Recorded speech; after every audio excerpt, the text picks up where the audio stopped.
The Lord be with you. A reading from the Holy Gospel according to Matthew. Jesus said to his disciples, "You have heard that it was said, an eye for an eye and a tooth for a tooth. But I say to you, do not resist an evildoer. But if anyone strikes you on the right cheek, turn the other also.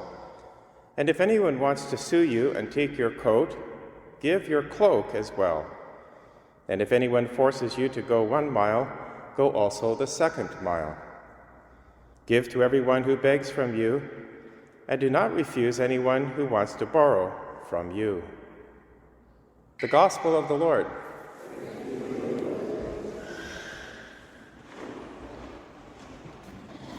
Today we have just a portion of the Sermon on the Mount, Matthew chapter 5. This is a revolutionary teaching, as we know. But Jesus begins by going back to the Old Testament and saying this is just the final step in a whole process of growth. The first step was to do away with revenge.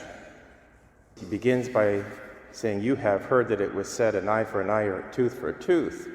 He's referring to the advance made in the Mosaic Law called retribution, which put a cap on revenge.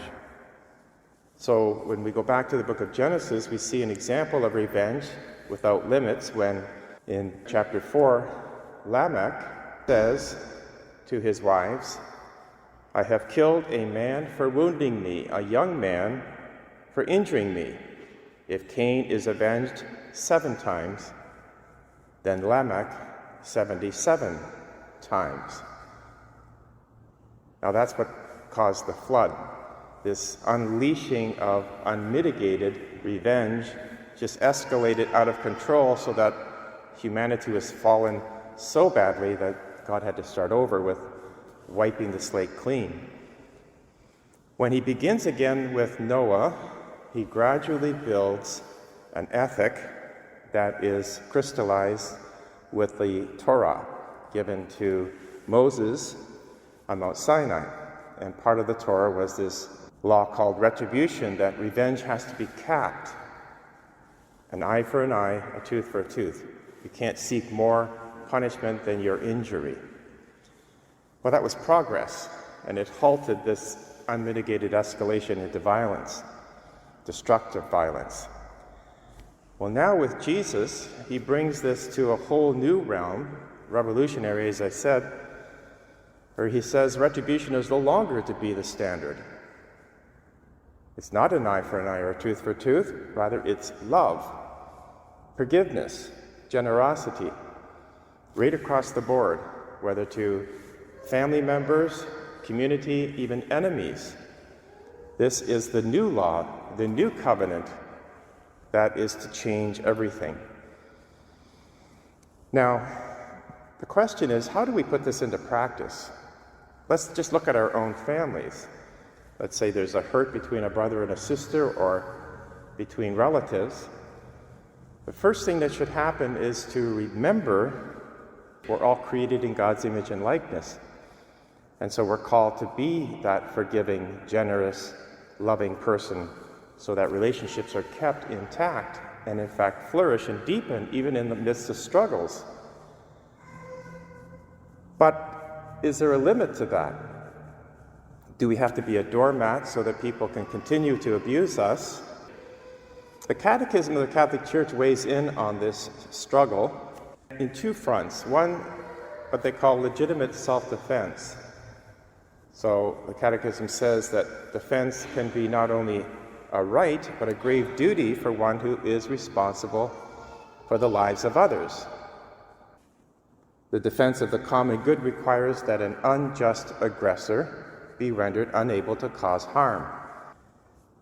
For this reason, those who hold legitimate authority also have the right to use arms to repel aggressors against the civil community entrusted to their responsibility. So let's look at the whole situation with the Ukraine. And now we get into what's called just war theory, where the Church says that you can exercise defense against an unjust aggressor if there are certain conditions met, such as the damage inflicted by the aggressor on the nation or community of nations must be lasting, grave, and certain. Well, that's certainly the case in the Ukraine. All other means of putting an end to it must have been shown to be impractical or ineffective. So negotiations have broken down. That's the second condition. The third, there must be serious prospects of success in the defense. And lastly, the use of arms in defense must not be disproportionate to the evil that is being eliminated. With those four conditions, what's happening in the Ukraine with the country of Ukraine defending itself is clearly within the realm not only of church teaching, but this gospel today. Now let's apply this to the first reading, where we have a clearly unjust situation where Naboth, who has a vineyard close to the king's residence, the king wants that. Now he does the proper thing. He approaches Naboth and says, "Would you sell me your vineyard? I'll give you a fair price, or I'll give you even better vineyard."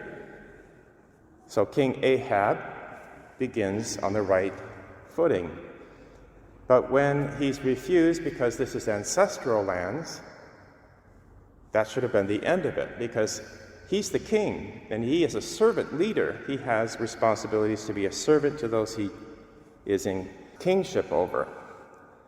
But he does not. He bears a grudge.